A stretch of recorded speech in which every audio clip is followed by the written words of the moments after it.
गणेशाय नमः। सप्तम अध्याय गणेश पुराण। आप सुन रहे हैं विजडम वेव एनर्जी, जहाँ सिर्फ भगवान गणपति की कृपा से केवल ज्ञान की ही बात की जाती है। आप अगर गणेश पुराण के अन्य अध्याय सुनना चाहते हैं तो डिस्क्रिप्शन में उन सभी का लिंक है। शुरू करते हैं। सप्तम अध्याय गणेश पुराण कथा। पार्वती ने गणेश पूजन किया। सूत जी बोले, हे शौनक, फिर ब्रह्मा जी ने व्यास जी को जगत जननी पार्वती जी द्वारा पुनः गणेश पूजन करने की बात बताई। मैं ऋषि भृगु बोले, हे राजन, कार्तिकी पूर्णिमा में त्रिपुरासुर को भस्म होने का समाचार प्राप्त होने पर पार्वती जी गिरि गुहा से बाहर आई तो अपने पिता हिमाचल और पतिदेव त्रिपुरारी को कहीं न देखकर वे दुखार्ता हो गई और शोक के कारण रुदन करने लगी।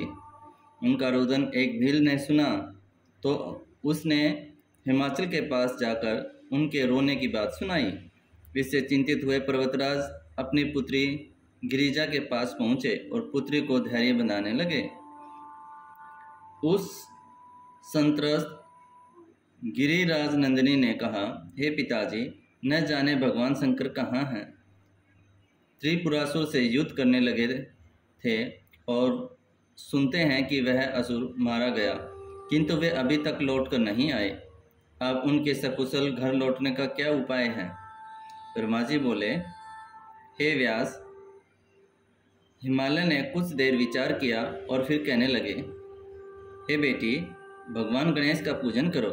कल प्रातःकाल उठकर शौचादि से निवृत्त होकर स्नान करना और विघ्नेश की मूर्ति बनाकर उसका षोडशोपचारों से पूजन करना। भोग षड्रस भोजन रखना, किंतु ध्यान रहे कि उसमें मोदक अवश्य हों। भक्ति भाव पूर्वक गणेश जी का ध्यान, सत्वन, निरजन आदि करने से वे शीघ्र ही प्रसन्न हो जाते हैं।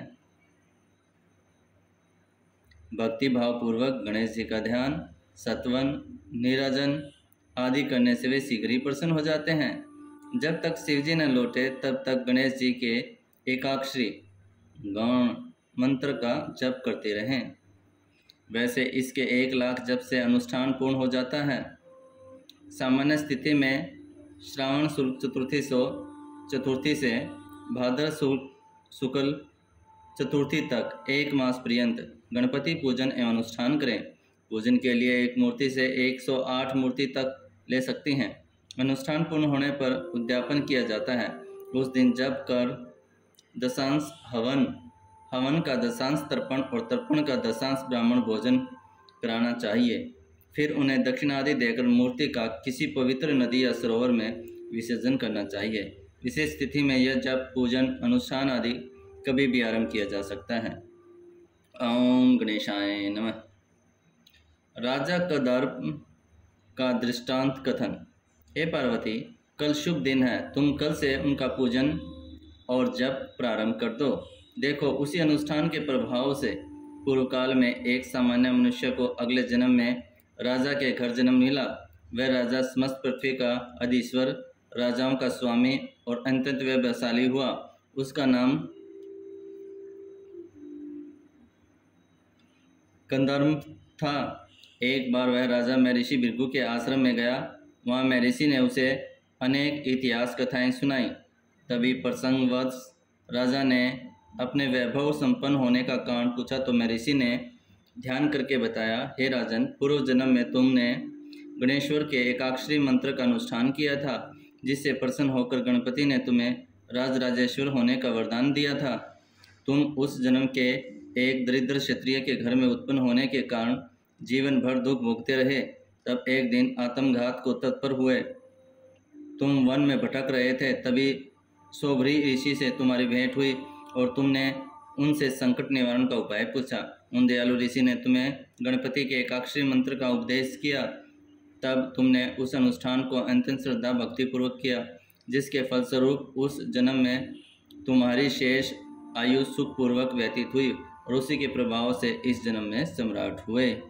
ओम गणेशाय नमः।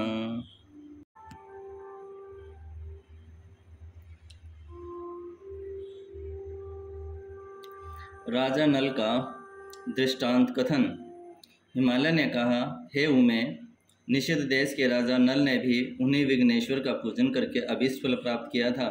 वह राजा अत्यंत ऐश्वर्यशाली, धर्मज्ञ, राजेश्वर और महाबली था। समस्त विश्व में उसकी यश पताका फहरा रही थी। वह जैसे नीति निदान था, वैसे ही ज्ञानवान भी था। उसके पास सदैव विद्वान ब्राह्मणों, ऋषि मुनियों, मनीषियों आदि का जमघट लगा रहता था। एक दिन उसकी सभा में मैं ऋषि गौतम पधारे। राजा ने उनका अर्घ्य पद्यादि पूर्वक अत्यंत स्वागत सत्कार किया और जब वे सुखद आसन पर विराजमान हो गए, तब राजा ने उनसे कोई पुराण कथा करने का निवेदन किया। महर्षि ने कुछ समय में ही उन्हें अनेक कथाएं सुना दी। तभी भगवान गणेश्वर का प्रसंग आ गया। ऋषि बोले, हे राजन, भगवान गणेश्वर समस्त देवताओं के अधीश्वर एवं सर्वात्मा हैं। वे जिस पर कृपा करते हैं वह परम भाग्यवान हो जाता है। राजा ने निवेदन किया, हे भगवान, सब देवताओं के अधीश्वर तो भगवान विष्णु माने जाते हैं। तब कुछ विद्वान त्रिलोचन को भी सर्वेश्वर कहते हैं, किंतु गणेश जी को सबका स्वामी कहते तो किसी को भी नहीं सुना। अब आप उन्हें ऐसा क्यों कहते हैं? महर्षि बोले, हे महाराज, भगवान गणेश्वर साक्षात ब्रह्मा हैं। ब्रह्मा, विष्णु, महेश्वर तो उन्हीं प्रभु के अंश अवतार हैं। उन सभी ने भगवान वरदराज की उपासना करके ही अपनी अपनी कार्य क्षमता प्राप्त की थी। अन्य देवताओं और ऋषियों आदि ने भी उन्हीं गणेश्वर की उपासना करके सिद्धि प्राप्त की है। ये जितने भी राजे महाराजे हुए हैं, वे सब उन्हीं भगवान की कृपा से प्राप्त हुए हैं। हे राजन, तुमको भी इस वैभव की प्राप्ति में उन्हीं गणाध्यक्ष की ही कृपा निहित है। महाराज नल ने पूछा, हे प्रभु, मैंने तो कभी उन भगवान के पूजन आराधना विशेष रूप से नहीं की है। केवल विभिन्न संस्कारों और देव पूजनों में गणेश जी को आदि पूजन होता है, वही किया होगा। गौतम ने कहा, हे राजन, तुमने जो गणेश उपासना की है उसकी भी बात सुनो। पूर्व जन्म में तुम गौड़ देश के पीपल नगर के निवासी थे। तुम्हारा जन्म एक सामान्य क्षत्रिय परिवार में हुआ था। सर्वत्र तिरस्कृत रहने के कारण तुम बहुत दुखित रहते थे। तभी महर्षि कौशिक से तुम्हारी भेंट हुई। तुमने उनसे अपने दुख की बात कहकर उसके निवारण का उपाय पूछा। महर्षि ने कृपापूर्वक गणेश जी के एकाक्षरी मंत्र के प्रभाव से इस जन्म में तुम अत्यंत ऐश्वर्यवंत राजेश्वर हुए हो। ओम गणेशाय नमः।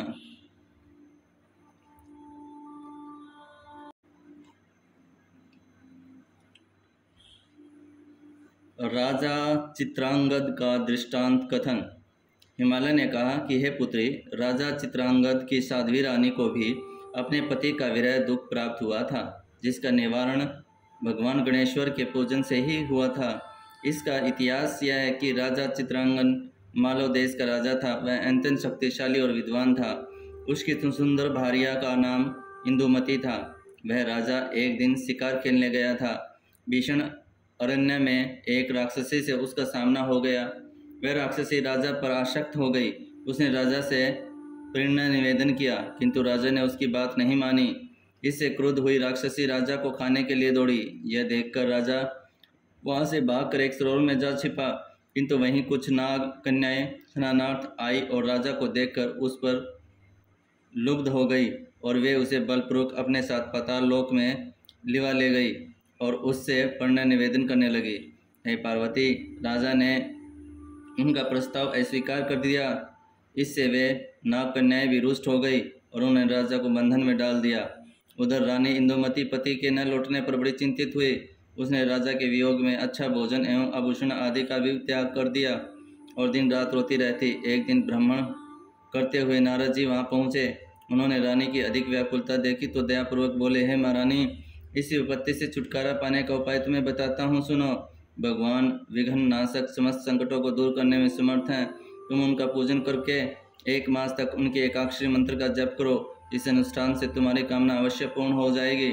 नारद जी अनुष्ठान विधि बताकर चले गए। रानी ने धैर्य धारण कर शुभ दिन में प्रातःकाल स्नानादि से निवृत्त होकर श्री गणेश्वर के मूर्ति स्थापित करके विधिवत षोडशोपचार पूजन सत्वन निराजन करके जप का आरंभ कर दिया और 1 मास तक 1 लाख जप कर अनुष्ठान पूर्ण कर हवन ब्राह्मण भोजन दान पुण्य आदि कर प्रतिमा का विसर्जन किया। हे उमे, रानी प्रसन्नचित्त से उन विघ्ननाशक प्रभु को फिर भी स्मरण करती रही। तभी भगवान गणेश्वर ने बुद्धि देवी को ना कन्याओं के प्रेरणार्थ प्रेषित किया, जिससे उन्होंने तुरंत ही राजा के को कारागार से बाहर निकाला और उसे स्नान कराकर वस्त्राभूषण पहनाए और सम्मानपूर्वक उसके राज्य में वापस भेज दिया। यह गणेश जी की ही आराधना का प्रभाव था कि रानी को अपने प्राणपति की प्राप्ति हो गई। यह कहकर हिमालय चुप हो गए और पार्वती जी ने दूसरे दिन प्रातःकाल प्रसन्न मन से नित्य कर्मों से निवृत्त होकर श्री गणेश जी की 108 मृत्तिका प्रतिमाएं बनाई। उन्होंने सुंदर सुगंध आसनों पर प्रतिष्ठित कर संकल्प पूर्वक षोडशोपचार से पूजन किया। फिर भक्ति भाव से स्तुति निराजन प्रदक्षिणा आदि करके एकाक्षरी मंत्र का 1 मास तक जप किया और अंत में हवन तर्पण पर ब्राह्मण भोजन कराकर सभी को अभिष्ट दक्षिणा दी। फिर अभ्यागतों आदि को भी गो रत्न अन्न वस्त्र आदि विविध वस्तुओं का दान किया। फिर स्वयं भोजन करके भगवान गणेश्वर का ध्यान करने लगी। इसी के प्रभाव से उन्हें भगवान शंकर की प्राप्ति हो गई। बोलो गणेश महाराज की जय। ओम गणेशाय नमः। इति 7वां अध्याय संपूर्णम। आप सभी सुन रहे थे विजडम वेव एनर्जी। अगर आप अन्य अध्याय सुनना चाहते हैं तो डिस्क्रिप्शन में लिंक है, वहाँ से अध्याय सुन सकते हैं। अगर आपको वीडियो अच्छी लगी हो तो चैनल को लाइक करें, सब्सक्राइब करें। भगवान गणपति आप सभी का कल्याण करें, आप सभी का मंगल करें।